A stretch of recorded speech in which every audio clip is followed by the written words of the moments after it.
ಮೂಡಾದಲ್ಲಿ ಸಾವಿರಾರು ಕೋಟಿ ರೂಪಾಯಿ ಹಗರಣಕ್ಕೆ ಕಾರಣರಾಗಿರುವ ಆಯುಕ್ತ ದಿನೇಶ್ ರವರನ್ನು ಅಮಾನತು ಮಾಡುವಂತೆ ಒತ್ತಾಯಿಸಿ ಕರ್ನಾಟಕ ಸೇನಾಪಡೆ ನಗರದಲ್ಲಿ ಶುಕ್ರವಾರ ಪ್ರತಿಭಟನೆ ನಡೆಸಿತು. ಜಿಲ್ಲಾಧಿಕಾರಿ ಕಚೇರಿ ಮುಂದೆ ನಡೆದ ಪ್ರತಿಭಟನೆಯಲ್ಲಿ ನೂರಾರು ಮಂದಿ ಪಾಲ್ಗೊಂಡಿದ್ದರು. ಮೂಡಾ ಆಯುಕ್ತರು ಈ ಹಿಂದೆ 2 ರಿಂದ 3 ಬಾರಿ ವರ್ಗಾವಣೆಯಾಗಿದ್ದರೂ ಸಹ ಸಚಿವ ಬೈರತಿ ಸುರೇಶ್ ರವರ ಕೃಪಾ ಕಟಾಕ್ಷದಿಂದ ಇಲ್ಲೇ ಉಳಿದು ಹಗರಣಗಳ ರೂವಾರಿಯಾಗಿದ್ದಾರೆ ಎಂದು ಮೂಲಗಳು ತಿಳಿಸಿವೆ. ಜಿಲ್ಲಾಧ್ಯಕ್ಷ ತೇಜಸ್, ಲೋಕೇಶ್ ಗೌಡ, ಸುರೇಶ್ ಗೋಲ್ಡ್, ವರಕುಡು ಕೃಷ್ಣೇಗೌಡ, ನಾರಾಯಣಗೌಡ ಸೇರಿದಂತೆ ಮತ್ತಿತರರು ಪ್ರತಿಭಟನೆಯಲ್ಲಿ ಭಾಗವಹಿಸಿದ್ದರು.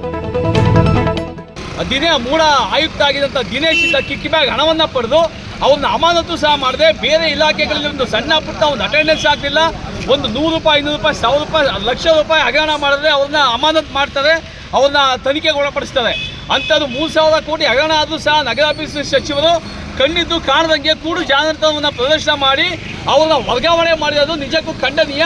ಇದರಲ್ಲಿ ಎದ್ದು ಕಾಣ ಬರುತ್ತೆ, ಇದರಲ್ಲಿ ತಾವೆಲ್ಲ ಭಾಗಿಯಾಗಿಲ್ಲ ಅಂತ ನೀವು ಈ ಕೂಡಲೇ ಅಮಾನತು ಮಾಡಿ ಅವ್ರನ್ನ ಬಂಧನದಲ್ಲಿಟ್ಟು ಸಾಕ್ಷಿಗಳ ನಾಶ ಆಗದಂಗೆ ಇದನ್ನು ತೀವ್ರವಾಗಿ CBI ತನಿಖೆ ವಹಿಸಬೇಕು.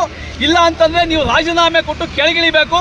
ಮುಂದಿನ ದಿನಗಳಲ್ಲಿ ನೀವಿನ್ನು 4-5 ದಿನದಲ್ಲಿ CBIಗೆ ವಹಿಸಲಿಲ್ಲ ಅಂತಂದರೆ ಇದು ದೊಡ್ಡ ಮಟ್ಟದಾಗಿ ನಿರಂತರವಾಗಿ ನಮ್ಮ ಕರ್ನಾಟಕ ಸೇನಾಪಡೆ ವತಿಯಿಂದ ಪ್ರತಿಭಟನೆಗಳಿರುತ್ತೆ. ಜನಗಳು ಬೀದಿಗೆ ಬರ್ತಾರೆ. ಇದು ನಾಡು ಕಟ್ಟಿದ ಮಹಾರಾಷ್ಟ್ರದ ನಾಲ್ವಡಿ ಕೃಷ್ಣಾಜಿ ಅವರಿಗೆ ಕಟ್ಟಿದಂಥ ನಾಡು. ಇಷ್ಟೊಂದು ಹಗರಣ ಮಾಡಿರೋದು ನಿಜಕ್ಕೂ ಖಂಡನೀಯ. ಯಾರು ಕ್ಷಮಿಸಲ್ಲ ನಿಮಗೆ. ಈ ಕೂಡಲೇ ರಾಜೀನಾಮೆ ಕೊಡಿ, ಇಲ್ಲ ನೀವು ಇದನ್ನು CBIಗೆ ಹೊಂದಿಸಲೇಬೇಕು ಅಂತ ನಾವು ಒತ್ತಾಯನ ಮಾಡ್ತಾ ಇದ್ದೇವೆ. ಜೈ ಹಿಂದ್, ಜೈ ಕರ್ನಾಟಕ.